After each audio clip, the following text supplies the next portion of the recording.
ఇంకా దురదృష్టకరమైన ఇష్యూ చెప్పాలి నా ఉదయ్ భాయ్. నిన్న మనసు బాధేసింది ఫ్రెండ్స్, సీరియస్గా చెప్తున్నా. కాకపోతే నేను మాట్లాడలేకపోతున్నా, మాట్లాడొద్దనే డిసైడ్ అయ్యాను.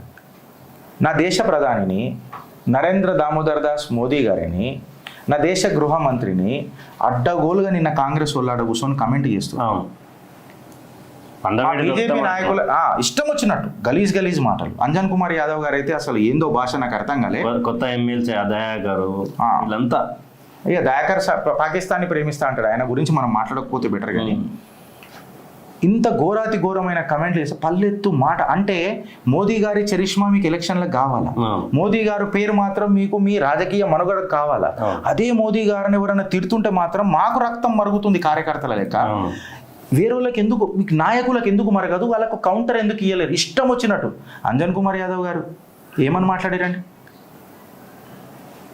ఇవాళ మనం ఎందుకు దీన్ని ఎత్తి మీద వేసుకోవాలా?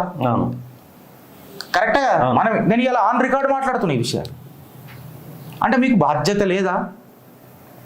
దేశం కోసం ధర్మం కోసం ఉన్న బ్యాచ్కి ఇది తెలియదా? కౌంటర్ మనం ఇయ్యలేమా? సబ్జెక్ట్ లేదా? సర్కాజం లేదా? ఇద్దరు ముగ్గురు నాయకులు తప్ప ఎవరు అసలు పల్లెత్తు మాటలు మాట్లాడతలేరు కొన్ని విషయాలు. హార్డ్లీ ఇద్దరు ముగ్గురే, మిగతా వాళ్ళందరూ అబ్సల్యూట్ సైలెంట్ మోడ్లోకి వెళ్ళిపోయారు. ఇంకొకటి ఫస్ట్ స్టార్టింగ్లో ఎమ్మెల్యేగాను ఎంపీగా గెలిచినప్పుడు హడావిడిగా మాట్లాడారన్న ప్రతి విషయంలో. ఇప్పుడు ఈ మొత్తం అసలు ఏమైతే మనకెందుకు లేరా బాబు అన్న విధంగా అంటే కంప్లీట్ నెక్సెస్ ఏమన్నా అయిపోయిందా?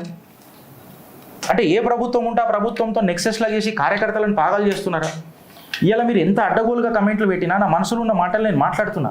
నా దేశ ప్రధానిని తిట్టిర్రా భయ్, సీమ్ నెత్తురు లేదా మనకు మాట్లాడుకొని? కౌంటర్ ఇవ్వాలన్న మనస్తత్వం చెప్తున్నా, నేను ఇస్తలేను కావాలి. బాధ్యత ఎన్ని రోజులు ఉండాలి కార్యకర్తకు అని అంటున్నా. సరే కార్యకర్తకి మన కట్టలు కట్టిరా మళ్ళీ లాస్ట్కి ఇది ఎవరు పోరాడతారు తెలుసా? అదే విహెచ్పి వాళ్ళు, అదే బజరంగ్ దళ వాళ్ళు, అదే ఏబీవీపీ కార్యకర్తలు. మళ్ళీ ఇప్పుడు ఏమన్నా అనగానే గిరీష్ భాయ్ నువ్వు ఏం అరే ఉన్నమాట మాట్లాడుతున్నారా భయ్? నేను అందుకే గ్రాఫ్ బీజేపీది లేస్తలేదు. ప్రజల మనసులలో బీఆర్ఎస్ లేకపోయినా ఇవాళ మళ్ళీ బీఆర్ఎస్ ఎందుకు వస్తున్నది అని అంటే మీరు అంధకార పక్షం అయినందుకు. బీఆర్ఎస్ గట్టిగా అవుతున్నది, అలా డౌటే లేదు. కానీ కాంగ్రెస్ చేసిన సర్వేలో ప్రూవ్ అయింది కదా, మీ పేరే ప్రజలలో నోట్లు వస్తలేదు. అరే ఎంతసేపు చూడు ఆ పదవి చుట్టే మన రాజకీయం అయిపోయిందిరా బాబు. చెప్తున్నా కదా. అంటే నీకు వద్దా గిరీష్ అని అంటే నేను స్వార్థపరుని కాదని, మనిషిని కాదా? మనకు స్వార్థం ఉండదా? వీళ్ళకు అన్ని ఉండాలా. వీళ్ళకే ఎమ్మెల్యే టికెట్లు ఇవ్వాలా, వీళ్ళకే ఎంపీ టికెట్లు ఇవ్వాలా, వీళ్ళకే ఎమ్మెల్సీలు ఇవ్వాలా, వీళ్ళకే మన ఎంపీ గెలవాలా, ఎంపీ గెలిచినాక మళ్ళీ వీళ్ళకి మంత్రి పదవులు కావాలా, మంత్రి పదవి అయినాక మళ్ళీ వీళ్ళకి అధ్యక్ష పదవులు కావాలా, అధ్యక్ష పదవులు అయినాక వీళ్ళ బ్రిగేడ్కి వీళ్ళ భజన పరులకు నామినేటెడ్ పోస్టులు కావాలా. వేరే కార్యకర్తకు మాత్రం స్వార్థం ఉండొద్దు. ఇప్పుడు